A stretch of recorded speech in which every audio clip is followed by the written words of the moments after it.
What's the deal? It's your boy J Mike, Mr. Athletic over everything, and today I'm gonna do a little recap of 2021. I hope everybody had a prosperous year. I just wanted to get into the yearly recap due to the fact there was a bunch of different things that happened, and a lot of people just don't know. But if you guys follow me on Instagram, you may have seen some of the stuff that I was actually doing. Many people who actually get my videos or get to see them, it's like, man, why is nobody watching this stuff? Like, you benching 650 some pounds here and 600-pound triples, and you got 200 views. What's going on? And I found out that I got shadow banned, and I was trying to figure out why, and I still don't 100% know why I got shadow banned. But there was too many things that happened that don't make sense and don't add up. You know, a lot of people's like, well, maybe people just don't like you, so they don't watch your stuff. And it's like, well, I got 15 some thousand followers, had 17, but that's a whole nother story. But had 15,000 followers, and a lot of people don't see my stuff. So it's like trying to figure out what's going on. So I will get into that a little bit later. But the year started off with me at New Year's last year benching 600 pounds for the 100th time in my life, which I thought it was a number that I would never see or never even achieve. You know what I'm saying? Bench pressing something like that is crazy, especially when you look at the fact that there's probably only 6 or less people who have benched 600 pounds in that year outside of me put together. Shows that that was a pretty great accomplishment. But I would have never thought that in 2021 I would have bench pressed 600 plus pounds 150 times alone in that year, which was absolutely crazy. I probably handled 600 pounds more than anybody. That includes everybody. But it didn't get any coverage. No one cared, you know, for the most part. And I want to say a huge shout out to Garage Gym Life Media for covering my whole journey for the most part this year. They were reposting my videos and giving me shout outs and things of that nature. And I owe him a great deal of thanks and gratitude, because he was one of the few people who actually did show some love and noticed what I was doing. You also have World's Strongest Fan. He started posting what I was doing. I think I was named King of the Bench probably 30 times this year or something, like some crazy number. But he was actually showing support.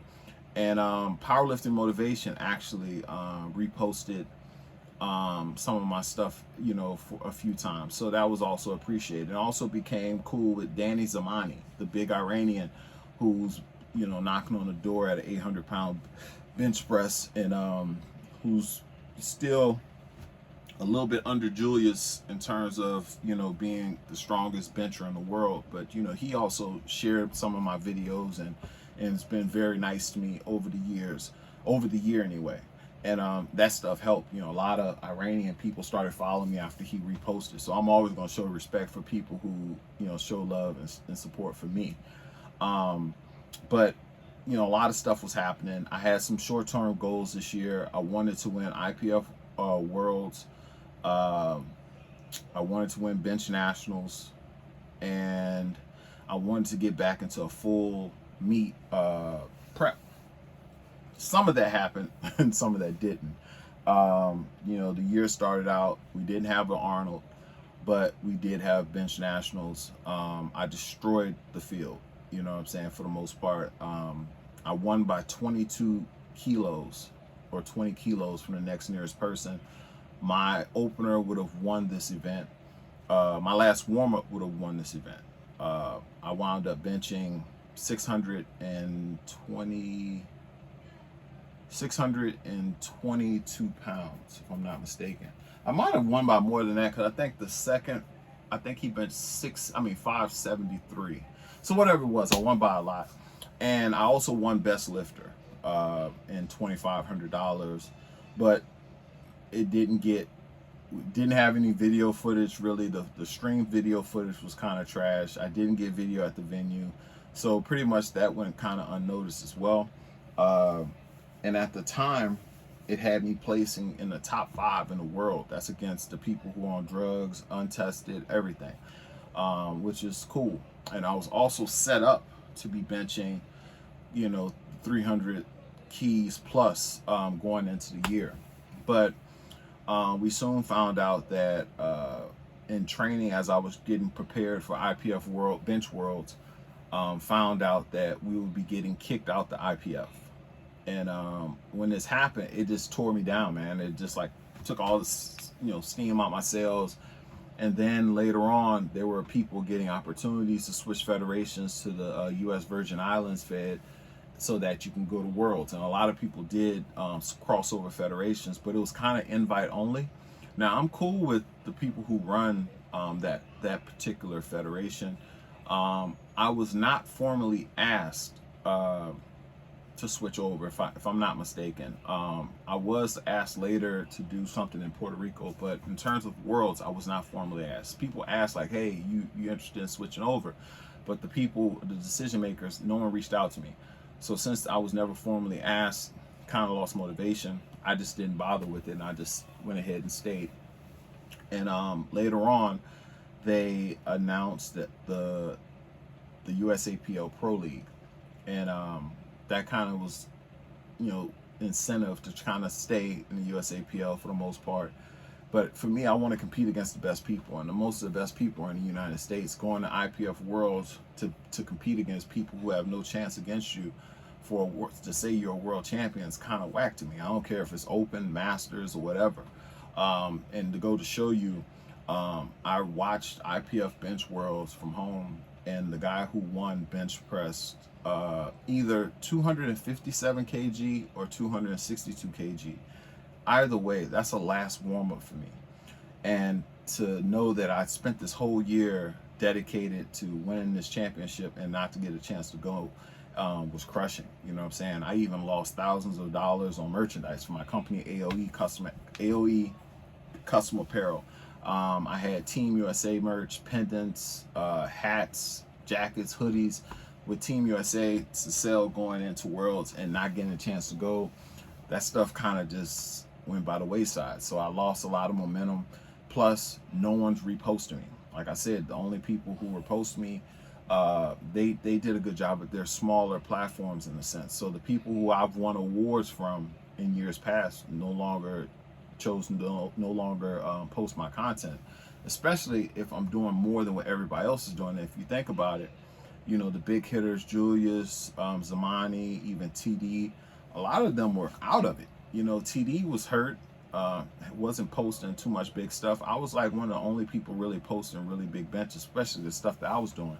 And they still didn't, some of these platforms chose not to post my stuff, which is fine.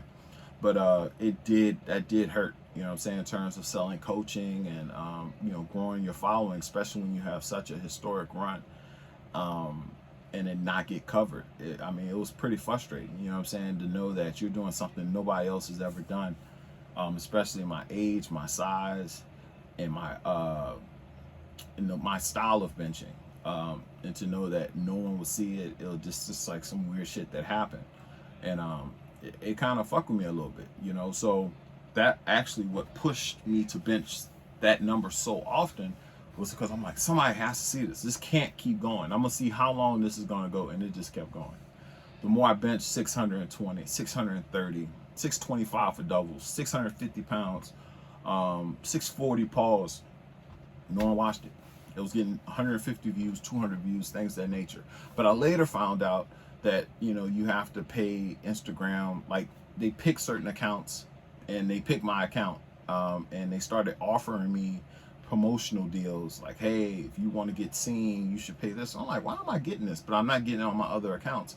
Long story short, I wound up paying for some promotion just to see what would happen. And when you pay, they then open your platform up to your followers. So I had 15-some thousand followers, and I paid like $30-40, and they said, we sent your video to 3,000 of your followers. I'm like, what? These people follow me. Why would you're charging me to show my followers my content? That's kind of bullshit. And that's kind of what happened. And I started seeing and doing these promotions. You start seeing people saying, man, this is the first time I've seen your stuff. Man, you're killing it. I'm like, wait a minute, people have really hadn't seen this stuff. At first, I'm just thinking, well, people just don't like me or just don't fuck with it. But then you think about it, if somebody's deadlifting 900 pounds, you're gonna watch. If someone's squatting 1,000 pounds, you're gonna watch. But imagine that person squatting or deadlifting those numbers every single day. You're gonna watch, and that's what I was doing with the bench press, and nobody was watching. And I'm just like slowly getting less and less motivated to do things, and that's kind of why we're gonna be here, where we are for 2022. I have a new series. It's gonna call More Athletic by the Day, and it's going to be basically me going back to my roots of doing all types of sports, getting back into tennis, baseball, pitching, billiards, table tennis, all these different things. But I want to chart it and have some very specific goals within each of the disciplines. Let's say, for instance, tennis, I want to get to 130 to 140 mile an hour serve. As of right now, my biggest serve that was called in has been 110 miles an hour after taking years off of doing it. So I think that's a pretty good win. Got some partnerships coming up with some companies to track this along with me. Also get back into dunking shape, throwing 90 miles an hour, 40-inch vertical, 11-foot touch again. A bunch of different things, and I'm not 100% sure if I'm gonna start another channel for that specifically, or I'm just gonna have it as a sub series on this particular channel. As you can see, we're in one of my offices. This is my starting lineup and comic book room. If you see, I got Nolan Ryan rookies and Michael Jordan rookies behind me. Shit, you even got a Sandy Koufax rookie. But anyway, these are things that I'm involved in. So I'm heavily involved in sport cards and comic books and figures and things of that nature. So it's just going to be a more well-rounded channel, and I want to be able to start putting up content every day. I just have to put those blinders on and know that people aren't going to watch it, and hopefully that it catches on, that people see that I'm doing some cool stuff. But that's kind of where I'm at with it. And also, we're rebuilding my 1972 Cutlass. I'm gonna do most of the work. It was nothing wrong with my car. My car was completely rebuilt, the engine and all that kind of stuff, but the people who did it wrecked it. It was a whole long story, and I'll get into that in another video, but we got that going on. And also the powerlifting. For the most part, I've always lifted at home by myself, but I did notice when I went to Corrupted Strength, Russ Swole's gym in Houston, those videos got thousands and thousands of views, I think, just because of the gym. And then also, people, need to see my merchandise and stuff in the flesh. So I think I'm gonna go ahead and get a membership there and finish off my prep for the Arnold that's coming up. Start probably in February. I'll train there for the end of my prep and see where that takes me. But I got my AOE custom apparel. We got new designs. We got a bunch of new things coming. I just wanted to give you guys kind of a look into what's been going on, and hopefully things get better this year. But I had a historic year, cemented my place as one of the greatest drug tested benchers of all time, but also one of the best benchers ever, period, depending on how you look at it. No steroids, all my drug tests are passed, never had any issues. And some people never believe you could bench press 300 keys drug free, but I did it. So I actually did it twice. And to end this note, also working on a documentary on how I got to the 300 kg, and those videos are there. And the reason why is because the 650 plus benches I was doing was getting 200 views. I'm not wasting that type of content to get 200 views. I'm just not going to do it. So found a way to maybe do a documentary, and in this documentary, make a little bit of money doing it. And also realizing that 700 pounds is not too far off. I actually took 2 shots at 700 this year, and they crushed me, but I was able to get the weight moving. And that's giving me more hope, and maybe that being something I'm able to do later, and all that content will come out together.